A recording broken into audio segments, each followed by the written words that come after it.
ભાજપમાં સસ્પેન્ડ થયેલા કાર્યકરોની વાપસી મુદ્દે પ્રદેશ કક્ષાએથી મહત્વપૂર્ણ નિર્ણય લેવામાં આવ્યો હોવાનું જાણવા મળી રહ્યું છે।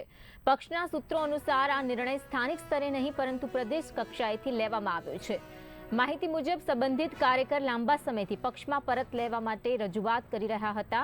તેમણે ભવિષ્યમાં આવી કોઈ ભૂલ નહીં થાય તેવી ખાતરી પણ પક્ષને આપી હતી, જેના આધારે આ રજૂઆત પ્રદેશ કક્ષાએ મોકલવામાં આવી હતી। તો પક્ષના નેતાઓએ જણાવ્યું છે કે ભાજપમાં વર્ષોથી કામગીરી કરનાર અને કોઈ કારણસર સસ્પેન્ડ થયેલા કાર્યકરોને અગાઉ પણ પરત લેવામાં આવ્યા છે। આ પ્રકારના નિર્ણયો પક્ષ દ્વારા અગાઉ પણ અનેક વખત લેવાઈ ચૂક્યા છે। સૂત્રોના જણાવ્યા અનુસાર આ નિર્ણય સંપૂર્ણપણે પ્રદેશ નેતૃત્વ દ્વારા લેવામાં આવ્યો છે અને સ્થાનિક સ્તરે કોઈ નિર્ણય લેવાયો નહોતો। અલ્પેશ લિંબાચિયાની રજૂઆતમાં તથ્ય લાગ્યું હોવાથી પ્રદેશ કક્ષાએ આ નિર્ણય લીધો હોવાનું માનવામાં આવી રહ્યું છે। ચૂંટણી સમયે પક્ષાપક્ષી થતી હોય છે, પરંતુ સંબંધિત વ્યક્તિ પક્ષનો જ કાર્યકર હોવાથી તેને ફરી પક્ષમાં સામેલ કરવાનો નિર્ણય લેવામાં આવ્યો છે। આ નિર્ણયને લઈને સ્થાનિક રાજકારણમાં ચર્ચાઓ શરૂ થઈ ગઈ છે। પાર્ટીએ પોતાના જે ક્રાઇટેરિયા છે ઓલરેડી ડિક્લેર કરી ચૂકી છે। જે ગયા વખતે હતા એ જ બધા ક્રાઇટેરિયા છે।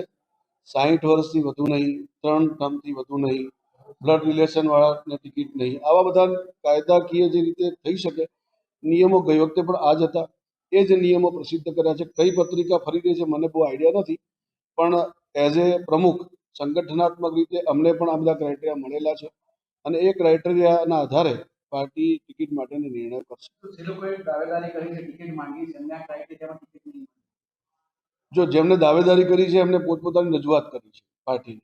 પાર્ટી પોતાના ક્રાઇટેરિયા નક્કી કરીને જે પણ ઉમેદવાર એમાં ક્રાઇટેરિયા ફિટ થતા હશે એમને એ ઉમેદવારને ટિકિટ આપવાનું પાર્લામેન્ટરી બોર્ડ નક્કી કરશે। 3 ટર્મ વાળું છે કે જે 3 ટર્મથી હોય એમને નહીં, બ્લડ રિલેશન એટલે કે તમારા સગામાં હોય, માની લો કે કોઈ એક પદાધિકારી છે એ જ ઘરમાં એ જ એમના જ બ્લડ રિલેશનમાંથી કોઈને પણ ટિકિટ નહીં, 60 વર્ષથી વધુ નહીં। ધન્યવાદ।